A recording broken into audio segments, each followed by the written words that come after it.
I am literally upset.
Hello, welcome to Friday's edition of Diamond Live. We're glad that we could be ending the week together.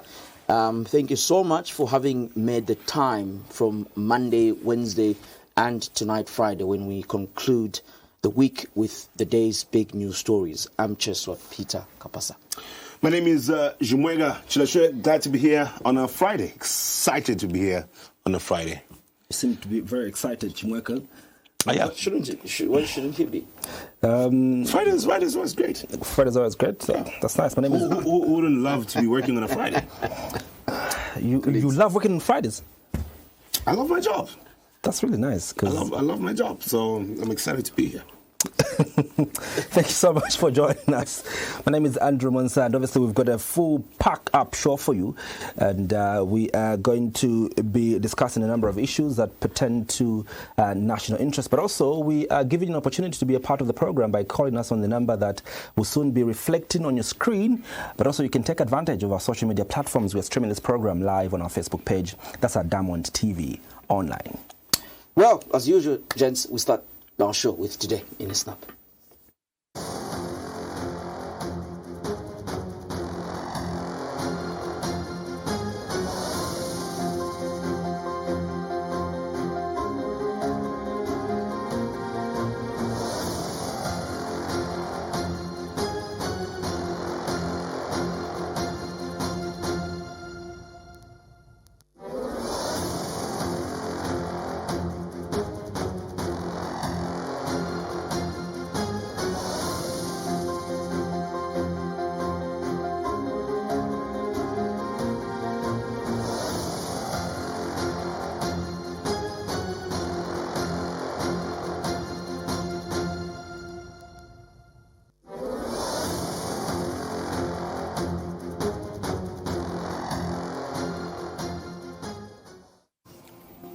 Well, we're talking all things politics, gentlemen. I really don't know what's... what I know for sure is that the National Democratic Congress will be having its general conference. They removed their Deputy Secretary General, Bridget Atanga, and earlier today they were announcing that they will be soon having their general conference. It seems that the political atmosphere now seems to be very rife. Which faction is this? Because now you need to really it's like saying careful. the PF. Yeah. It's like saying the PF have. No, we're coming to announced. the PF. We're coming to the PF. But I'm just saying, it's like saying the which PF faction is because this? you need Is to this know. Savoy Mboila? Is this the Akafumba? Is this the Malite? So there's also, it seems there's many factions in the NDC as well. Well, sir, that's not news. There's two factions in the NDC. One led by Bridget Atanga, who was Secretary General, and the other one led by Savoy Mboila, who is president of the party. And we did see that in the Chawama. This should be president. In the Chawama parliamentary by-election, NDC did participate, and the Savoy Mboila NDC is the one that participated, in that particular by-election. And so it's really confusing now to see that these guys are going to are going for a convention. I don't know what Savoy Mboila is going to say about that. But speaking about conventions, gentlemen, the Patriotic Front is scheduled to have a convention tomorrow. They haven't communicated if there are changes so far.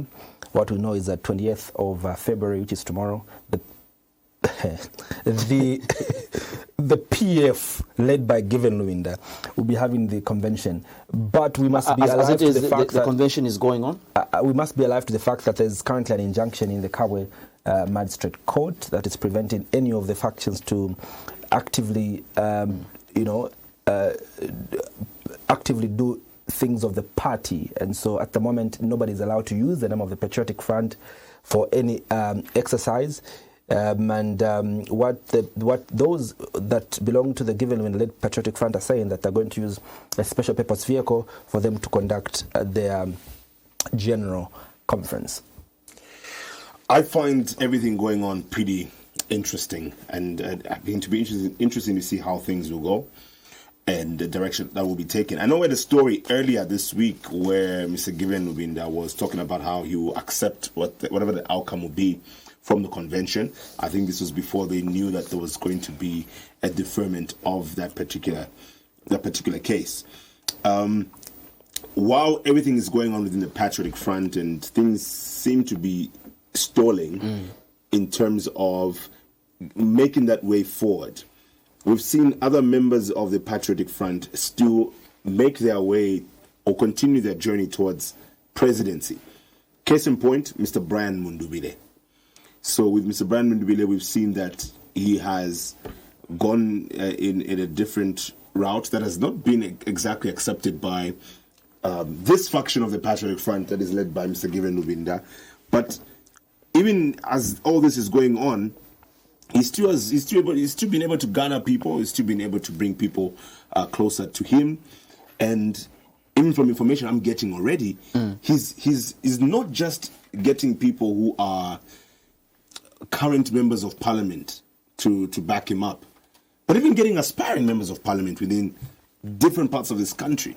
And I got to find this out today, that this is exactly what's going on. So while the Patriotic Front is dealing with these court issues, and this is limiting them, that is just the honest fact. This is limiting them from going full throttle and going ahead with some of these plans that they have made because of the court issues. They don't want to be in contempt with the court. But while this stalls them and this may limit them, people are still looking forward to seeing who exactly will emerge victorious from this faction of the Patriotic Front. On the other end, we see Mr. Robert Chavinga, who says all of this going on is just a waste of time. Even those who put that money together just wasted their money, because that is going nowhere, because he's got the Lugwaro, the document. Our colleague Ndanji, that was 3 weeks ago, had a conversation with Dr. Chimba Kambwili on the state of the Patriotic Front and how the confusion within the party is affecting their growth. I like what Chimba Kambwili said, that he responded to say that the Patriotic Front is not foolish not to understand what is happening on the ground, because whilst we're having these court cases, the structures are still being grown in all parts of the country. He says that activities of the Patriotic Front have continued even amidst court cases going on within our courts, and so probably it might be folly for us to think that everything has stalled because of the court cases, because these are people that have been in government before. They've been in opposition for more than 10 years, served in government for more than 10 years, for about 10 years. And now they've been confronted with according to the Patriotic Front of Chimba, he says that nothing has stalled.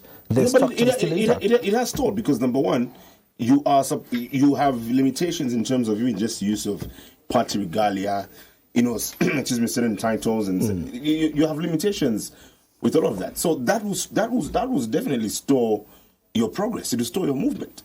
Well, according to them, they said they cannot participate in any by-election in any case. All that is part of the stalling. So, in the literal terms, it definitely has been stalled, and it's clear for everyone to see. And if he uses a basis of mobilizing their grassroots and keeping their structures, that may be a different argument. But even with that, look at what has been happening. The Electoral Commission of Zambia has been reminding the Patriotic Front that they're not participating in these by-elections. Therefore, they cannot even use their party regalia, even in by-elections. We saw that happen in Kasama, where interesting enough, this time around, they were able to heed to that particular directive that is backed by law, that they cannot even use their regalia. So that definitely is a step back. And unless people look at it, how else could you look at it? That's definitely a step back for you. Yeah, well, I think that's a concern of everyone that is looking at things from the terraces. But if you ask them themselves on this stalling and how it's impacting them, they're saying that, look, what keeps the Patriotic Front alive is not documents, it's the people. The people are still intact, the structures are still intact. Yes, we are unable to participate in by-elections, we're unable to use our regalia, but the people still remain green. That is the argument of Chishimba Kambwili. Well, if they will not be able to participate in August, then, what happens then? And the thing is, that's the biggest question, because they can have the support now, but it will really have to take them to chant a clear path towards August, because we're literally almost getting to August. The prediction is that is what might happen, that they might not be able to contest in August as PF. On the 13th of August 2026 as the Patriotic Front. That's the prediction of quite a number of people. I mean, it's not a fact, but that's what a number of people are anticipating. And if you hear people's different conversations, of course, people's conversations does not determine the final outcome. Yep. That is yet to be seen, because it could actually go in a different direction. That is, the possibility is still quite there. But all that those who are in support of the opposition, those who are in support of the Patriotic Front are asking for is that plan B that the former president, Edgar Lungu, had talked about, the chairman of the Tonsi Alliance had talked about, needs to come into full force early enough so that there's enough time to build momentum going into the 13th of August. If you look at right now what the situation is, would we say there's enough that's being done to continue and gain that momentum going into August on the 13th? Well, that's a question. Only time can tell. But still talking court matters, gentlemen. Seems former Kavushi lawmaker seems to still be having a hard time. His appeal was thrown out. He continues to serve his 4-year jail term, and of course, this was in a matter that he was accused of, tax evasion and so many other things, and he still goes in 4 years. He will still be behind bars. How many years has he done so far? Do we know how many years he's done so far? Well, I think he's still under a year. I think should be almost clocking a year thereabout. So he did make his appeal. As usual in his fashion, still seemingly strong, still slanting the PF slogan. And you know what I think. You know what I keep thinking about every time I see this? I genuinely wonder what is in the minds of the politicians who are behind bars right now. See everything that's going on within the opposition, within the Patriotic Front. For example, Mr. Bowman Nsambo. I genuinely wonder where he's at. Who could he be siding with? Because the Patriotic Front has, even from the other faction, that's not Mr. Robert Chavinga, it's also divided. You have different people supporting Mr. Makebi Zulu. You have different people supporting Mr. Brian Mundubile. It's a lot. People in support of Mr. Given Lubinda, among others. You tend to wonder which side of the coin would he have been on. I think he'd have supported Given Lubinda. You think so? Yeah, I think so, because I think he would have followed what his mentor left, in place. His mentor left that Given Lubinda is the acting president of the Patriotic Front, and most of the people that are senior and loyal to the PF are stating that President Edgar Lungu left the mantle of leadership in the hands of Given Lubinda until the time comes for... I don't think it's everyone who was loyal that he is supporting, in your scenario, supporting the Given Lubinda faction, because, the former Secretary General is not supporting Given Lubinda. Former Secretary General Davis Mwila is not supporting Honorable Given Lubinda. He is the other camp supporting Mr. Brian Mundubile. You would expect that Honorable Davis Mwila was very close to, late President Edgar Lungu, and he believed in what he had left in place. Let's not forget. It's not the case. Let's not forget there's also Mr. Makebi Zulu, who was the man in in South Africa with the family of the former president. So others would argue, saying, if you're really loyal to the former president, you've been in support of the man who was close to him. In fact, others would argue that Mr. Makebi Zulu was actually closer to the former president than Mr. Given that you speak of. So some people are showing that loyalty to Mr. Makebi Zulu based off that. And again, for people like, we're talking about Mr. Boma Nusambo, he comes with the background of the movement for multi-party democracy, MMD, which is non-existent, by the way, now. Transformed into the new... There's two factions. New NNP, the new... Is it a new system New of Nation politics or Party. factions? Yes. Is there any political party that doesn't have factions? There's MMD. I would like to see a MMD political still party there. without factions. The MMD leaders are still there. Oh, but they are. Fighting. They are actually Yes, political they're parties still that have no fighting. factions, isn't it? Yes. Well, the European, there's no factions. Oh, yes. It's got alliances. The leadership movement has no factions. Well, I think it's the only political party that seems organized within not having factions. So for Mr. Boma Nusambo, you can only imagine. I mean, maybe one of us... support that, Andrew. I do. Maybe one of us needs to go and visit Mr. Bowman or someone and just hear from him. Because there are three aspects. There's Mr. Given Lubinda, like Andrew was saying, because he left the mantle with Mr. Given Lubinda. There's also Mr. Makebi Zulu was quite close to the former president, so others would argue that, well, because of that relationship, let's back him up. The family... People would assume that he's got the blessing of the family.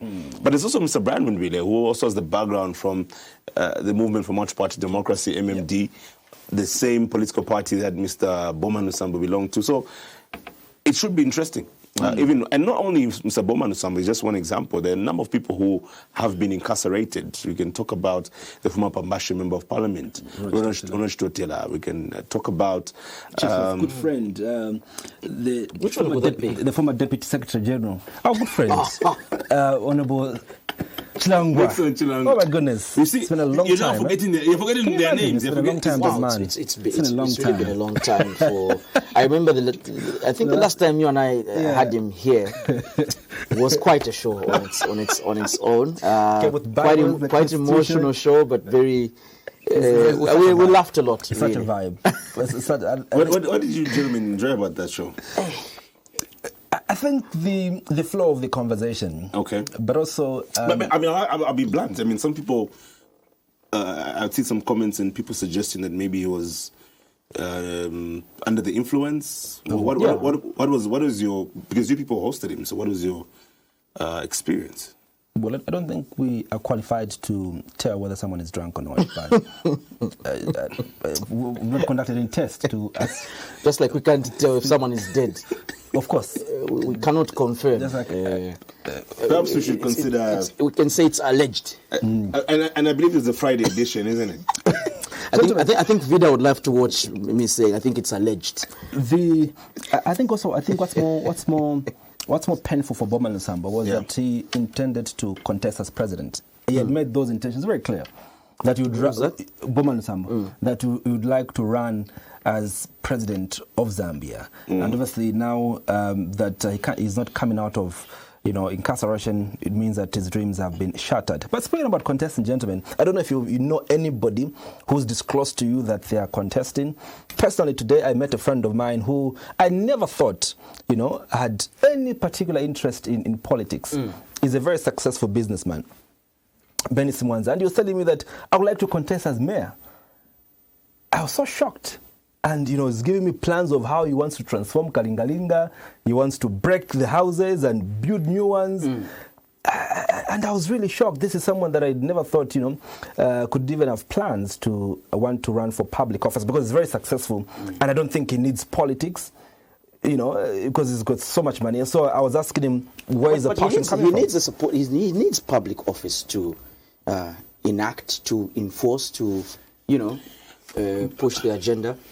It would be easier. I mean, we've had, for example, Honorable Miles Sampa, who suggested that there was going to be free Wi-Fi. He said he was blocked to have. I mean, how would someone really block to just have Wi-Fi in public spaces? And it actually gets to the point I need to raise. This is my personal opinion. To be honest, in the current state, I think being mayor is one of.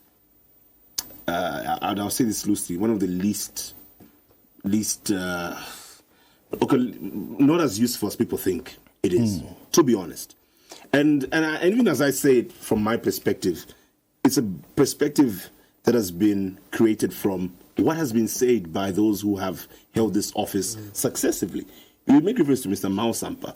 If you ask him to this day, even the same Wi-Fi story or anything else, he'll talk about how he would try to carry out a certain function, and you'll be stopped by his superiors for the Ministry of Local Government. And even his successor now, in Chilando Tangala, well, here he expressed similar sentiments.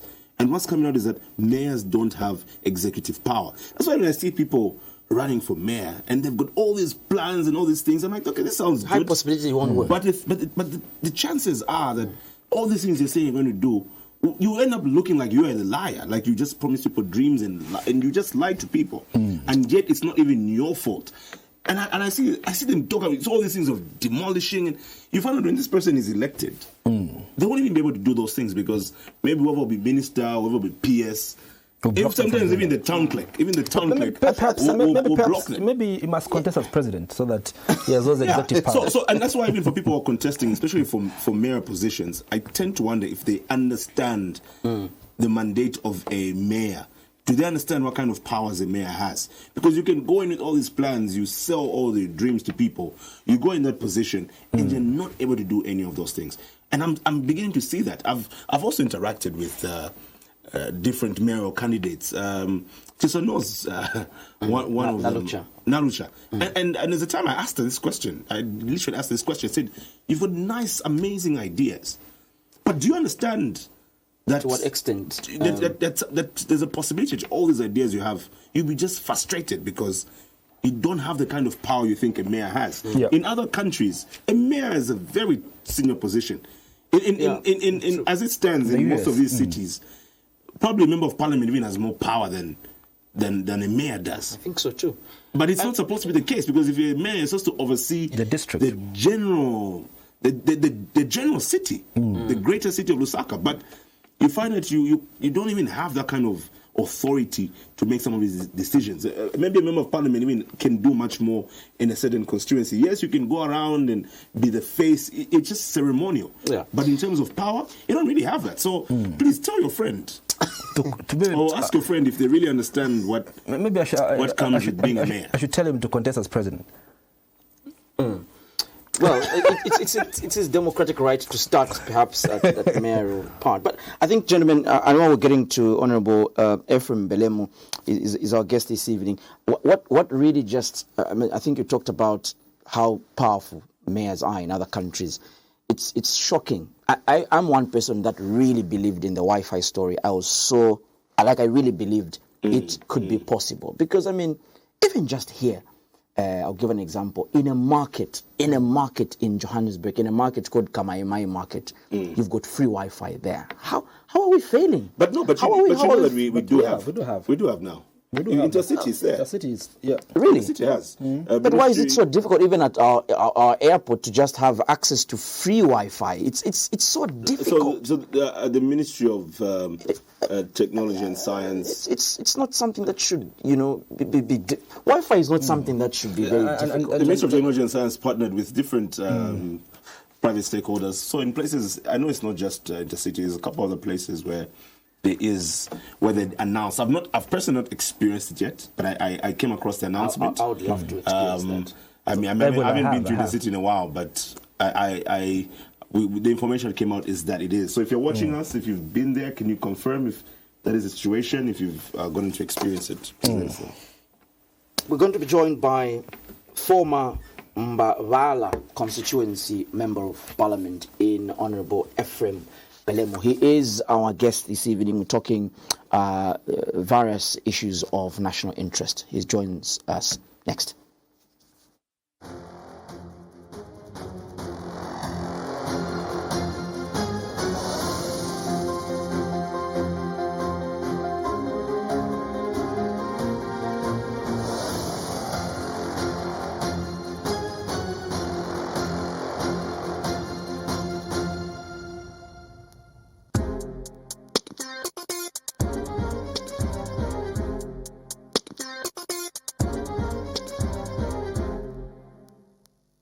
Entertainment is always on. With DSTV Stream, anywhere it's on. Thrilling sports action, captivating novellas, authentic local series, late time for kids, unmissable reality, and much more. It's all on with DSTV Stream. Plus, it's already included in your subscription. And all you have to do is download the app and get your stream on. Anywhere. In order to give road users easy access to insurance and road tax, Madison General Insurance Company Limited and RATSA have introduced QR code certificates. This means you can print road tax and insurance on standard white A4 paper. But how do you make sure your certificates are valid? Easy! Here's how. Only buy from authorized sales representatives, accredited insurance brokers, or directly from our offices. Buy insurance and road tax online from online.madison.co.zm. Scan your certificates using a QR code scanner, which can be downloaded from the Google Play Store or the App Store. Call 4848. MGen, it's worth it. Chucky. Yummy. Chucky.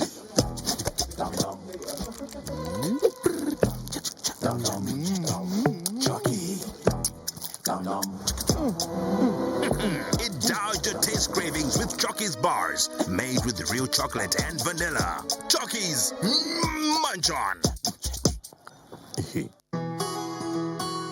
Omupamapamo watulile ngoma. Consistency enables one to achieve his or her goals. But that responsibility comes with its own challenges. When that time of the month comes, it's never easy, but I must be ready. Ukunkala kwangu pano padera, nosebenzera bana. Masiku yanangu, yombwika bwino. Lomba yakini, umbwika lini bwino.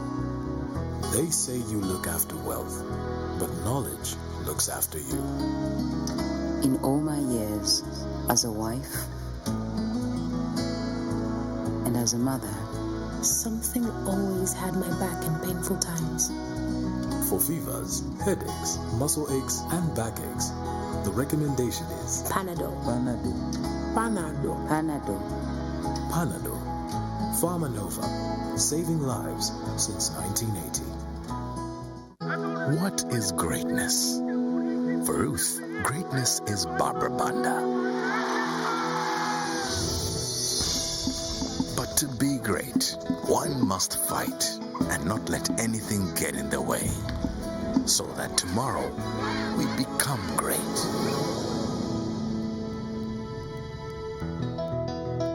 For her to be like Barbara Banda tomorrow, I make sure I protect her today. Trust Hygienics to protect your everyday. Hygienics. Protection today, greatness tomorrow. Good evening and welcome to the greatest show on earth. This is a people's game. They will be bubbling about this one for weeks and months to come.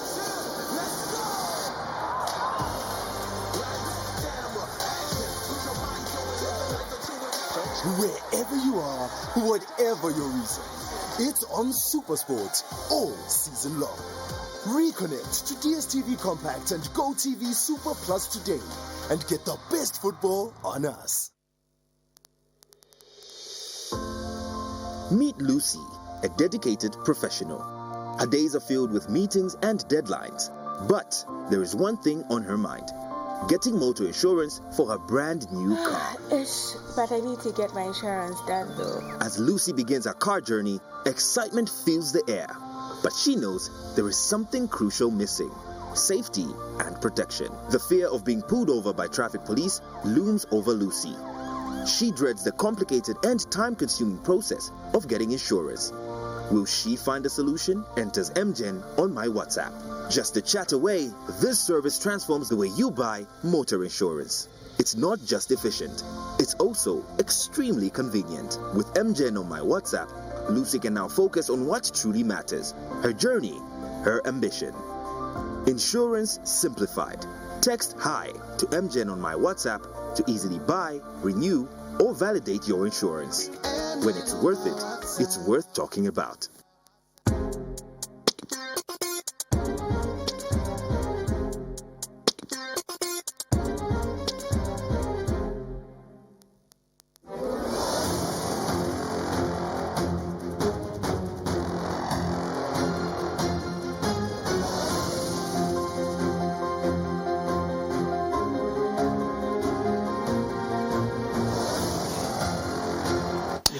Welcome back to tonight's edition of Diamond Live. You are joining us on Diamond TV online on Facebook. You can leave your comment there, but also you can call us on the number that is on your screen. Tonight we're joined by the former Member of Parliament for Mbabala constituency to discuss the state of the nation. We'll also examine some of the key national issues ranging from the economy, education, healthcare. We'll also look at the political climate at the moment as we head towards the August general elections. Honorable Belemu, thank you so much for making time to join us on Diamond. Thank you very much. It's a pleasure. I would like to start with taking you back perhaps to 2021. Many people say that you've been quiet, and you really we haven't heard much from you. Perhaps let's just refresh the memories of people. You left the UPND at the last hour and joined the Patriotic Front Party in the 2021 general elections. Is that a decision that you've lived to regret at the moment? Every stage is a lesson. I don't see things. There, of course, as a human being, there are things when I've made mistakes, I've erred. Like in this case, I erred. But I don't see it like it's something that I must be guilty over life. It's a lesson. You do one thing, some things fail, some things succeed. At times you judge correctly, at times you judge wrongly. But the whole trajectory, I think, is what matters, I think, for me. On every day when you are walking, at times you step on your toes. Does it mean you regret for stepping on your toes? So it happens. So I think the summary is that there's always a lesson to learn at every stage. And so what lesson did you learn? Of course, there are a number of things. First of all, you get to know more of how other parties and how other institutions function better. You've a taste of what goes on the other side, and you've a taste what goes on inside, and that's one. Number two is that also there are times when, at the height of the moment, I don't think that's a time to make decisions. Time to draw back and make decisions at the lower temperature levels of, if you like. But the general lesson is that in politics you keep learning every day, and we're all once de facto, even if you were young. In my case, was there. We were all UNIPI by default, but people left. At some point, we all became MMD by default. So it's always a journey in politics. But you keep picking things and learning. Hypothetical question. Yes. In an event the Patriotic Front won the 2021 elections, would you still have left the PF to UPND? I would have left the political. I would have left the political platform or the political stage actively every day. I'll put it this way: I never saw, and I still don't see politics as a career. If you want a career, you go and do like what I'm doing now. You go to school, you learn, you get a trade or profession, and you start functioning in that profession. Like now, I lecture. That's a career. The job that I had at the tourism board and anywhere else in public sector, that was a career.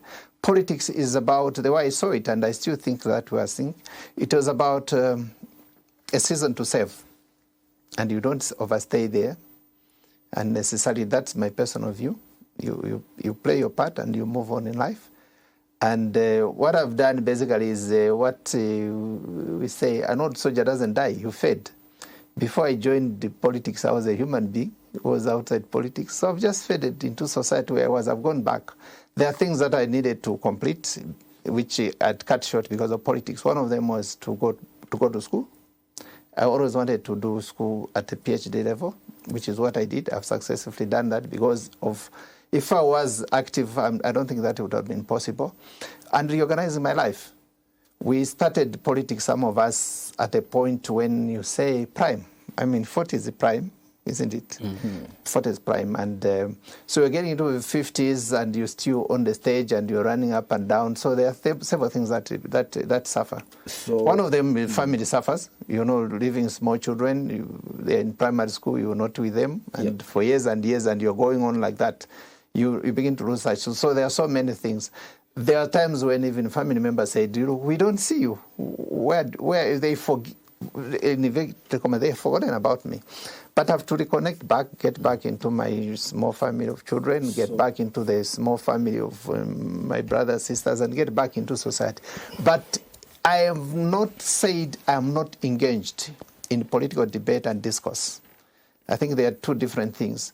One is vying for a political office, and the other one is to be fully engaged. Every one of us, including yourselves, you must be engaged at every stage.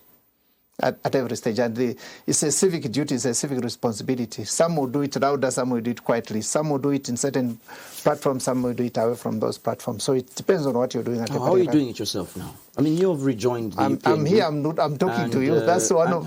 And people now suggest, well, is Honorable Belemu going back to the UPND because they won the election? I think that's where the question came from. If the PF won, would you still have gone?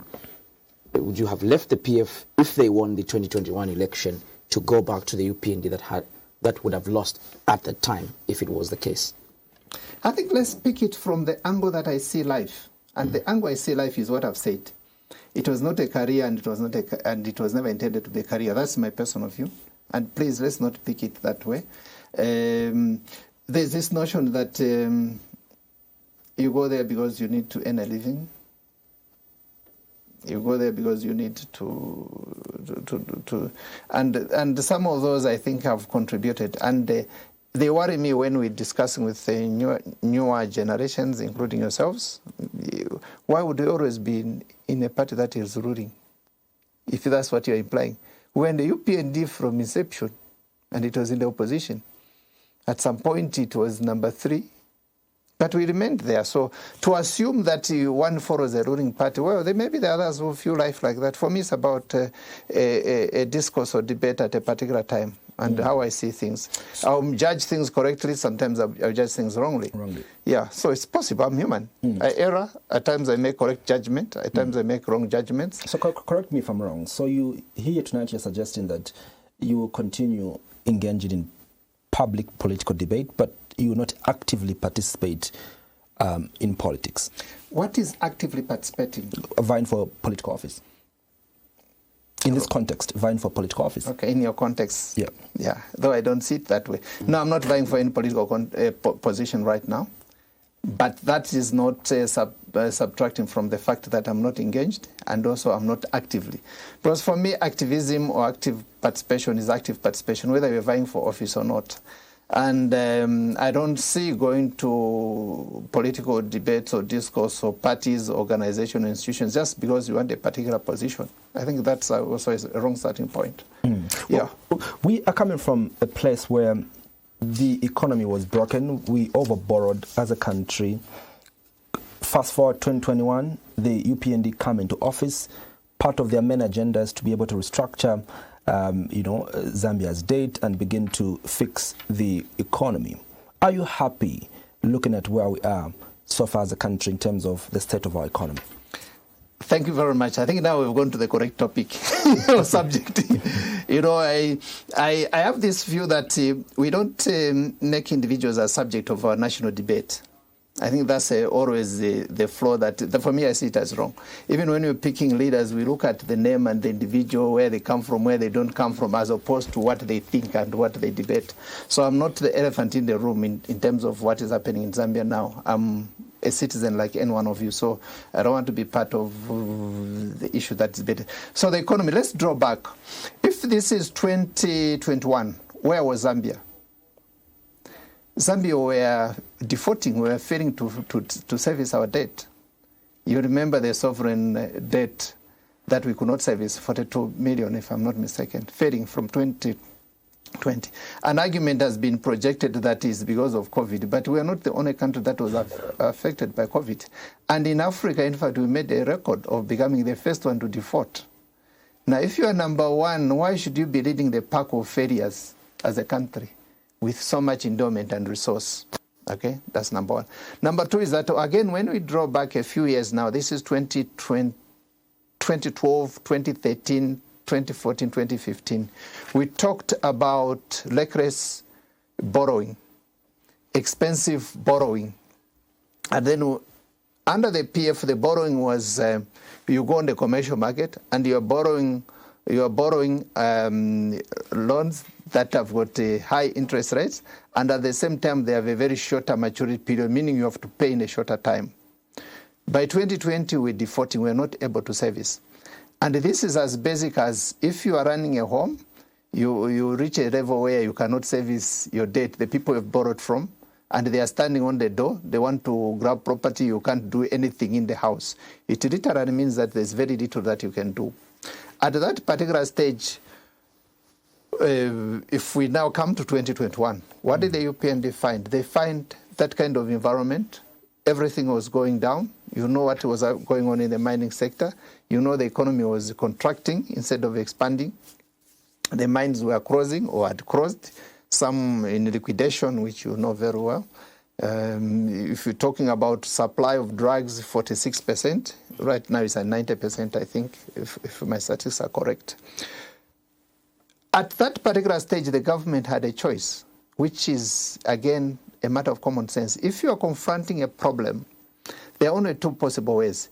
Either you reduce the problem to the level you can handle it, or you increase your own capacity to handle that problem. So two things need to change there. In the case of the current government, I think they picked both, but at different times. The first one, of course, was to come out of that very bad scenario, renegotiate, and ask for help, which is what we used to do, common sense, isn't it? If you are a smaller boy and you are fighting big boys, what you do, you call your brothers so that they join you and you try to be almost equal. You're trying to manage a fight. But you don't stay there for a very long time because sooner than later you need to grow your own muscle so that you can stand. And that's what has been happening. First of all, that debt situation was choking the country. It needed to be managed. The discipline, when I say discipline, I'm talking about not political, but physical discipline. Since we're talking about the economy. Physical discipline, we needed to control our expenditure. And at the same time, begin to put measures now that would make Zambia be on a trajectory that it can grow. In the PF, one of the flaws in the mining sector, for example, is these regular changes in the mining taxation regime, the policy regime, the regulatory regime, to a 0.45 in a period of 8 years. That was a bit too much. So we needed to put a country at a point where it is stable, at a point where now you can free some of the stress so that you begin to plan and begin to implement programs now that can begin to grow the economy. And this is where we're at now. If you check, the economy is growing now, is back. Investment in the major sectors, like the mining sector, I think that's there for everyone to see. The dollar kwacha exchange rate has come to 18 thereabout. The inflation has come back to single digit. And those don't come by accident. Those come by consistent leadership and application of correct sound management. Some of them which are common sense, like I said. You cannot live in a house where you are in charge of and then you are choking and then you think that you are okay. Or where you are the first one to collapse when there's a problem in the neighborhood, like in the case of failing to the European government promised cheaper prices of goods and services. They promised, if you're talking figures, I think there was quite some prominent promises that came to even a bag of millimeter as low as 50 kwacha, for example. We haven't seen prices of goods reduce since the UPND government came into office. What's been your assessment of government's performance in stabilizing the actual prices of goods and services, the bread and butter? Let's talk the bread and butter of the ordinary Zambian out there. Let's look at the tools that are in the toolbox that the UPND is picking and is using to try and make what you're talking about. When you're coming from a ditch, it's different from when you're coming from the surface. Okay. First of all, just to reach a level where you are stabilizing the economy, that's a very big job. So you are starting from a negative. Okay, you are trying to come up to a point where now you can begin to implement measures that take you to what you're talking about, stabilization of prices and reduction of prices and so on and so forth. Now, if you look at the set of decisions that have been made, first of all, the discipline itself in terms of expending, and also spending in the correct areas that bring reward and eventually translate into what you're talking about, socio-economic benefits to the country. Okay, so that part was dealt with of stabilizing the economy, which is stable now. And now is to confront now is what I was talking about. If you have a situation that requires you to borrow and call friends to help you, you must reach a level now you begin to grow your own muscles. And the measures that are leading us to grow our own muscles, first of all, is the increased investment, the discipline itself. At that particular time, mind you, no one wanted to invest because the question at that particular time was, can Zambia pay? Can Zambia pay their debt? The question today from the international community is, can we invest in Zambia and how much and which sector? The questions have changed. And it's the investment that now is translating to what we are talking about. Let's pick one commodity. If you followed the price of maize and the mealie meal, it is highest at a point shortly before the next harvest, which is around this time, February and March. So if we put a comparator there, 2025 around this time, what was the price like? Mealie meal, 350? What is it today? 250? Isn't it? Yeah. Shortly before another harvest, that's when the price of mealie meal go up and maize go up. So it means, therefore, if last year it was at 350, this year it has come to 250. It means we are going in the correct direction. Okay. If the inflation has gone to a single digit, meaning that the rate at which prices are going up has come now to a very lower level, it means that the rate at which they will be increasing now can be managed in single digit. Mind you, most countries struggle, including Zambia, to move to a single digit, including the developed world. In recent past, some of them have been affected by 2 double digit. So it means that once now the prices begin to stabilize, the inflation begins to come to a point where it can be managed. What we're talking about begins to translate. Yeah, I think it's now your capacity to manage away from debt that gives you now money to invest in socio-economic sectors.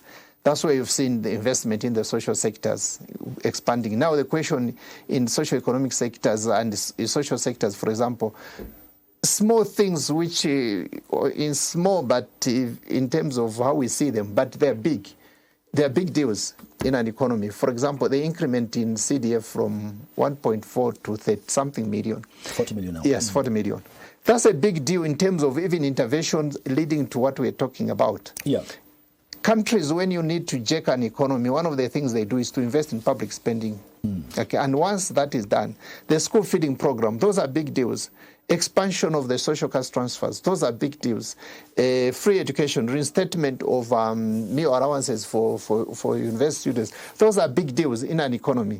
Okay. Where's the disparity here, Honorable Belemo? Because for an average Zambian in Kalingalinga, they're listening to you tonight, Honorable, and they're saying, in a broken economy under the previous administration, where inflation was double digit at 23%, where the economy was growing in the negative, where the exchange rate was not stable, but the prices of commodities were affordable for the people. Fuel prices were affordable, and the mealie meal prices were affordable. Cooking oil, in comparative terms, were affordable. We have come now 5 years after this administration. The economy has been fixed. We speak, the GDP is growing at positive 5.2 and expected to grow at 6% by December. Inflation, like you rightly said, has reduced to a single digit. The exchange rate has stabilized. We're now around 18 kwacha. How come, Honorable, in a fixed economy like this one, where we have managed to control these macroeconomic indicators, prices seem to be higher than in an economy which was broken? Prices were fairly lower than an economy which has been worked on. Where is the disparity here? Honorable, before you take that question, let's equally take Mr. Cheswa. We'll take 2 questions for you there. Mr. Cheswa, good evening, and go ahead quickly with your question or contribution tonight. You see, the only issue that is here in this country is people would like to have food on the table. All those explanations are well understood, but when you go in the compound, the roller meal is about 260 kwacha. Now, if the inflation, whatever dollars come down, at what point or when will it translate into not expensive commodities? When is it going to happen? Explanation we can understand, but not everybody who wants that. All what we need is food to come down. Some harvest that we find meal is up. What are we trying to do? You know, sometimes it's important to say this and that hasn't happened because of this and that. Not because you left there was a lot of Congole, then that had triggered to whatever is happening. No. The truth of the matter is this. Commodities are very expensive, going so priced, where people were thinking it would be cheaper. The cost of living has gone up. All right. When you compare to previous government. Thank you so much. Thank you so much, Peter Chewe. I would like to give an opportunity for others also to call in and give your questions or contributions. And remember that you're only given about 30 seconds for you to ask your question.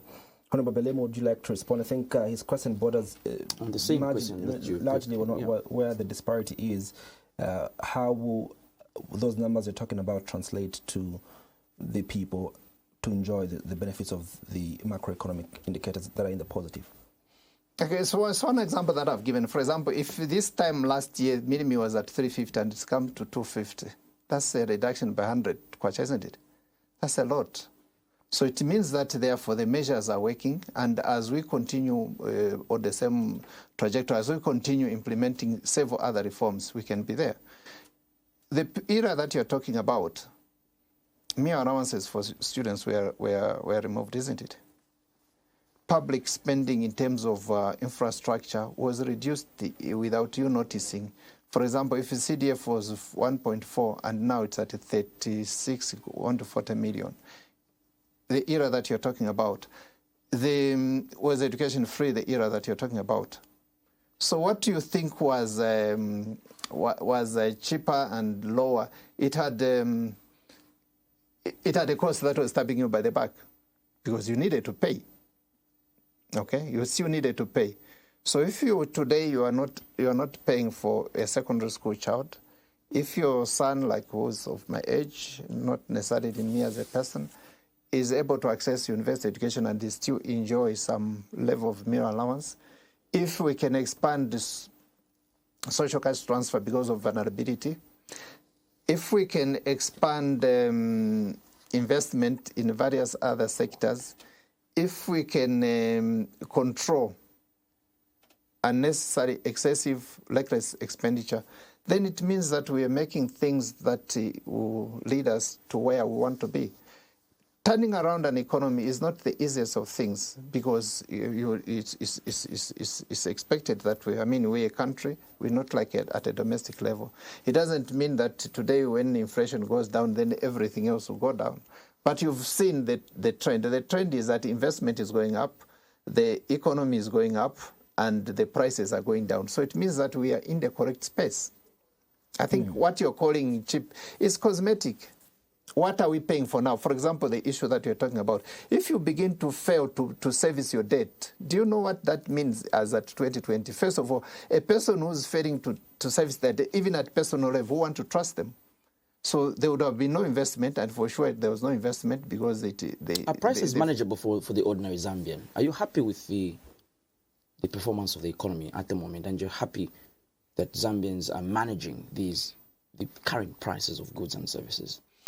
I don't think that the question is about is Ephraim happy or not happy.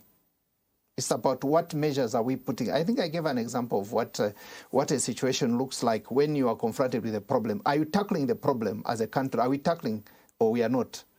Because you can resign and say prices are bad and therefore we sit back as we were in 2020. But you can also begin to work around to deal with your issues around or the problems around there, which is what I like. This government is actively on a daily basis intervening in the matters that or areas that matter most. We can't say we are happy. Of course, everyone would have been happier if things go down, which is a correct position. But the correct thing is that also we are on a journey to the correct destination. Unlike where we all resign and say, look, we can't pay our debt. This is 2020, we're defaulting, and we are number one in Africa to start failing to pay to service our debt. And mind you, those were not like mistakes, in inverted commas. They were errors and errors of judgment. But in terms of mistake, they are not accidental. I think that's a term to use. Those are decisions that were made from 2012. Those are the ones that we started having or feeling the impact of in 2020. For example, I gave you the example of at the point of borrowing via the Eurobond. Where is the money that was meant, for example, for Zambia Railways, to revamp Zambia Railways? Has Zambia Railways been revamped? But that's a loan, and at some point somebody has to pay for it. Okay? It's the same, unfortunately, government is a going concern. What's happening today, somebody else will inherit it. Okay, so if I become lecturers today, I make decisions, and then today I go popularist, like I can give sweets to people, then tomorrow my children starve, then it means that I was a bad manager or bad father.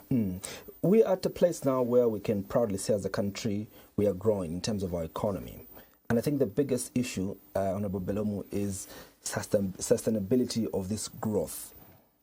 What must we do to continue on this positive growth? Because sometimes you hear that we started very well and then we begin to go down, probably because we're not consistent with the things that we were doing. What must we do to continue on this positive growth trajectory? There are several things, but from my background myself, I always believe that things rise and fall on leadership. It's consistent leadership that makes decisions that are correct. Okay?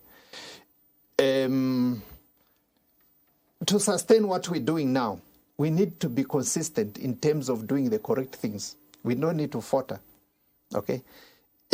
And this is where I have an argument with people who say politics is a game. I don't always see politics as a game. I've never seen politics as a game. As a matter of fact, it's a process by which we are governed, and it's also a process by which we elect and put leadership in the country. So leadership is very critical.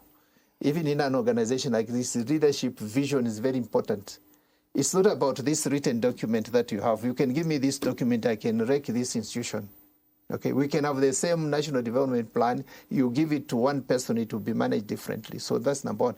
Number two is that when you begin to do positive things and grow, amplify the areas that are doing very well and suppress those that are doing badly.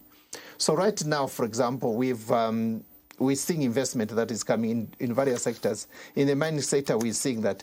At that stage, don't start coming up with the very funny policy decisions that negate what you're trying to achieve. As we saw in the past, I mean, every year you keep changing the taxation regime, the regulatory regime. That makes the environment, operating environment, look very unstable.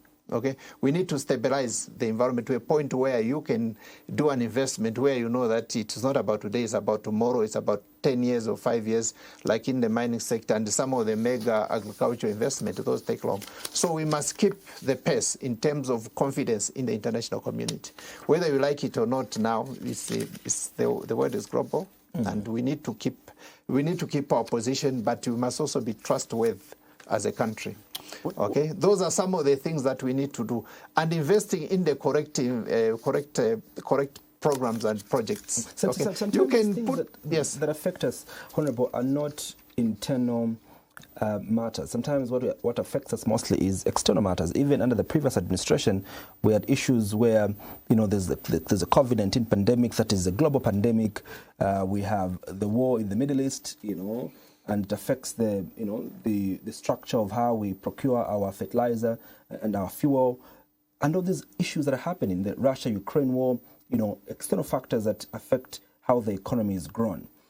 What lessons can we learn from the past, and how do we prevent ourselves from these external shocks? Because ultimately they get to affect us because we live in a global village. How do we put in shocks as a developing country like Zambia to ensure that even as those external factors are coming in, they don't, shock us to a larger extent?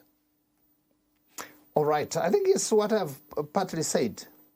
It's about growing your own capacity to make sure that you can withstand, because that's part of things will come. Some of them will be disasters, natural or man-made. They'll be there.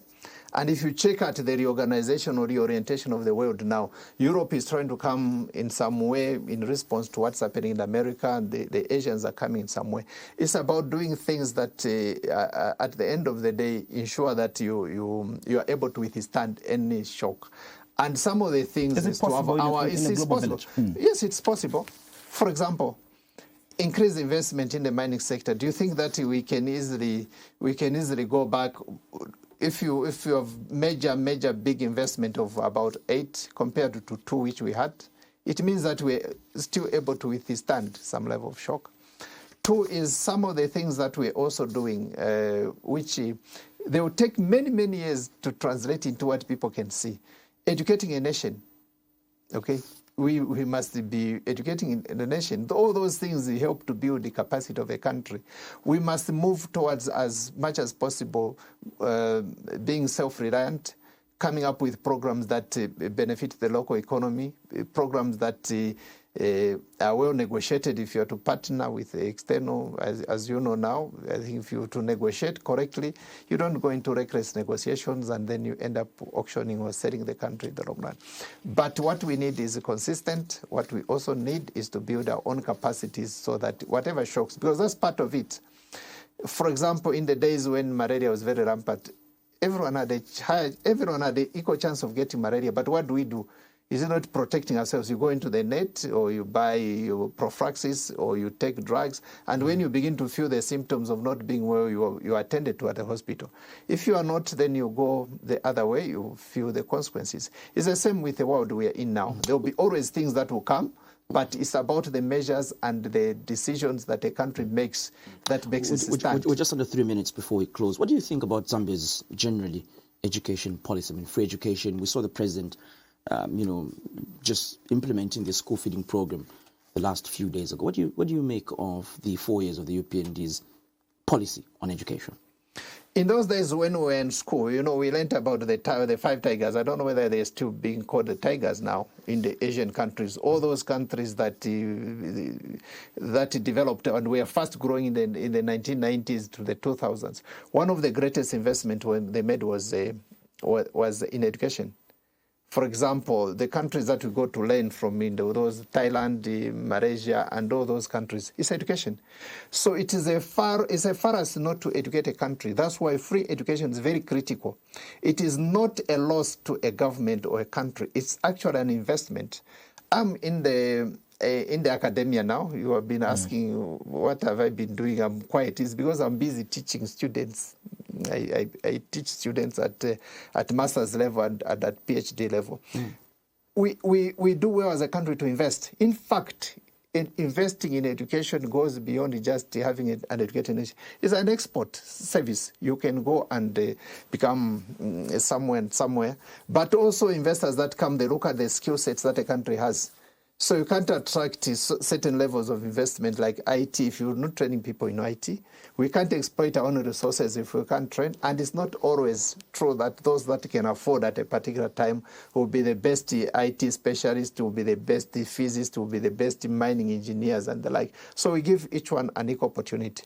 But also that helps you to understand what I'm talking about, which is that when you stabilize the economy now, when you are dealing with all the other issues, you can now begin to invest in social sectors.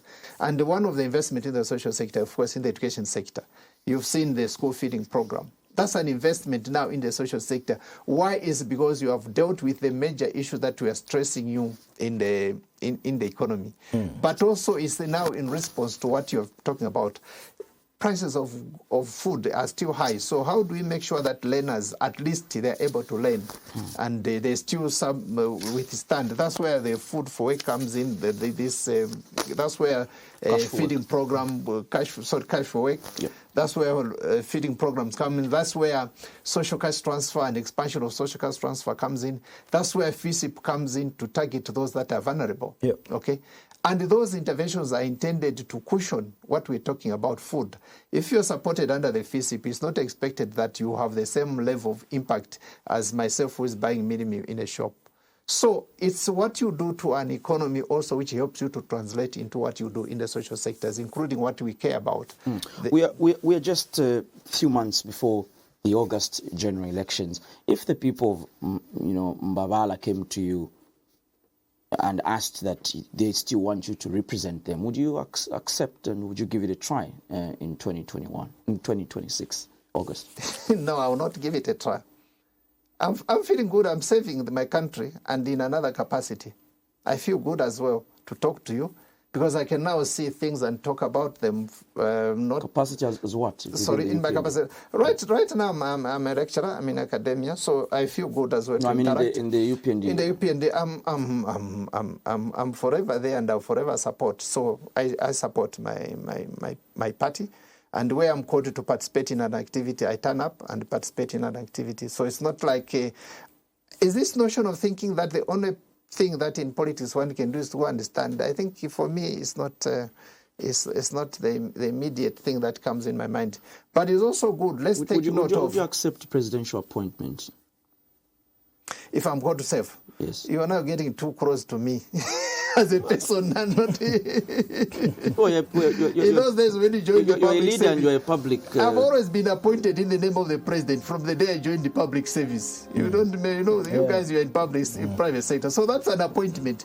When you're a teacher, that's actually an appointment by the president. So all of us, at the end of the day, as long as you accept to serve in public sector, you're appointed by the president. So we are all appointed. So I know what you're talking about. You're talking about a political office. The president doesn't always appoint via political office. There are so many things that you can do for your country. And that's a point that I want to underline. There are so many things. At the moment, those are not things that come closer to my mind. I'm not queuing up to stand, and I'm not queuing up to be appointed. I think those things will find me in the station of life as I move. Except that at the current station of my life, I'm still thinking that I'm useful to my country. If I lecture and I graduate 5-10 PhD students I supervise, I still think that I've contributed to the country. You spoke about consistency being one of the major issues that an economy thrives on in terms of growth. Do you think there will be any disturbance to the economy if we changed government? Certainly, because certainly. I think I don't want to delve into these political parties, but you look at each one of them and what they aspire to be. I've seen the candidates that are saying they are socialist or communist. Of course, the orientation of a country when it's under a communist socialist is totally different. Yeah. Others who say they want to do this and want to do that, certainly it will change. But they are also what we call sentiments. They are also perceptions. These things are also about perception. And money is one of those that responds to perception. So there will be a perception. If you are moving consistently, then another person comes in there. It takes a while to stabilize, especially if that person or that leadership, they take back. They take you back to where things were not okay. And it makes the investment and potential investors jittery. Dr. Ephraim Belemu, thank you so much for making the time to appear on tonight's edition of Diamond Live. Thank you very much. Well, there you have it. We were joined in by Dr. Ephraim Belemu. We were discussing the state of the economy and his thoughts on Zambia's education reforms. On behalf of Chimweka, Chileshe, my name is Andrew Monson. Thank you so much for watching. We'll see you on Monday. Good night.